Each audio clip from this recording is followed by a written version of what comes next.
Hello and welcome to CIPD Bitesize. In this video, we're going to be looking at AC 1.4 of the 5 CO02 unit, evidence-based practice. Now, in this particular unit, you work for Technivara, and I'm not going to read this to you. By all means, pause the video and read it, but the scenario is essential within the questions of this particular part of the unit. It is made up of 7 questions, 2,900 words total, which gives you 414 words per AC in this particular one.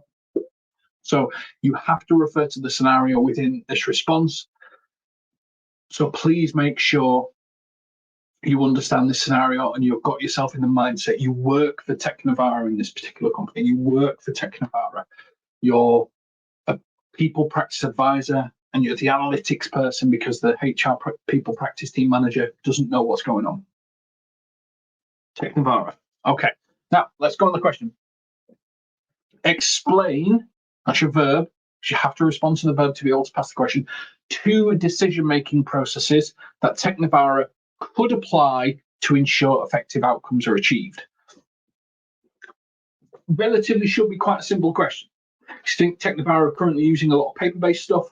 They're not using any form of digital thing. So what decision-making process could they use to ensure effective outcomes are achieved? Now, the way you break the question down is you've got decision-making process 1, decision-making process 2, explain them, explain why they're beneficial, maybe give some statistics, some evidence, some data to prove why they ensure effective outcomes. The basic structure of the question. So if we were to go into an answer plan type thing, and by all means pause this and nick this, this is designed for you to be able to see. We're looking at 1.4. The verb is explain. The scenario required is yes. We need to reference the scenario in this question. The word count is 414. Action point 1 is decision-making process 1. Action point 2 is decision-making process 2. References. What references have I found to back up my thinking, my ideas, my suggestions for this particular unit?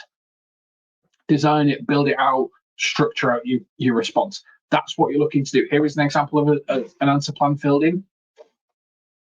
So you've got some idea of what it should look like. Again, going back to the question, what we're looking for here is explain 2 decision-making processes that Technivara could apply to ensure effective outcomes. Make sure you reference the company, make sure you reference why it's suitable for Technivara, but explain 2 processes. Action point 1, process 1, action point 2, process 2.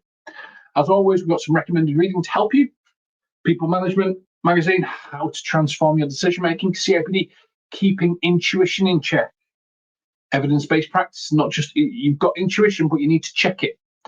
CIPD, Using Evidence in HR Decision Making. CIPD love CIPD, and CIPD put a lot of money into research, so this is why we recommend reading is CIPD in this particular instance. But have a read through, think about the decision-making process, think about how it could benefit Technivara, think about the case study and what they've said, think about how they're currently using paper-based process and some digital innovation and evidence-based practice for a growing company that's in a growth phase. 16 years of growth could benefit from some evidence-based practice. Now, as always, to help you understand the question a little bit more, we create a bit of a fictitious scenario, a way to just look at the question from a completely different angle. And as you will see here, you are working on a building site laying bricks, but you've still got your HR badge on because jack of all trades. So imagine you're building a house. It's a complex project. It requires careful planning, decision making at every stage. But if you think about the foundations, the decision making process is research and analysis. Before laying the foundations, you need to conduct thorough research on the soil, the conditions, the local building codes, and the purpose of the house. Ensure it's strong and stable base for the entire structure. Are you building on sand? Are you building on stone? Are you building on clay? Like, how do the foundations interlink with that? You've got the blueprint, which is your planning and goal setting. So, blueprint outlines the designs, the layout, specifications of the house. Similarly, the effective decision-making required to make a clear plan and well-defined goals for the process. You've got the materials. So again, resource allocation, cost benefit analysis, choosing the right materials, e.g. wood, bricks, insulation, involves considering factors such as budget, durability, aesthetics. This allocating of resource and evaluating potential benefits and cost of different options. Then you've got construction, so you've got problem solving and adaptability. So during construction, unexpected challenges arise: rain, material shortages, delivery times. Effective decision making involves problem solving and the ability to sort of adapt to changing circumstances. And then decision evaluation and feedback. After the house is built, you need to ensure it meets building codes, quality standards. Evaluating outcomes and decisions, seeking feedback helps identify areas for improvement, things that have gone well, things that have gone badly. So just as building a house requires careful planning and resource allocation, effective decision making involves similar process to achieve desired outcomes. By the more you can understand the processes that are involved and the decisions that are made behind the process and the evidence used to support the process, the more you can start to sort of think about, could this element be improved? Could this, not everything's about reforging the entire business. Sometimes it's just about tweaking one element of a process. Well, actually, if we made that digital, that would help us tweak this over here, and then we can start to build things collectively. That's what I want you to start to think about with this.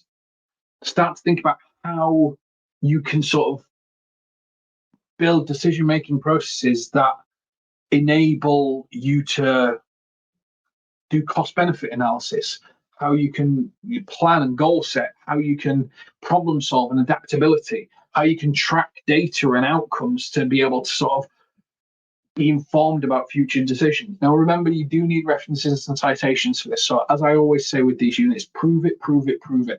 Prove it with some research, prove it with some data, prove it with some outcomes.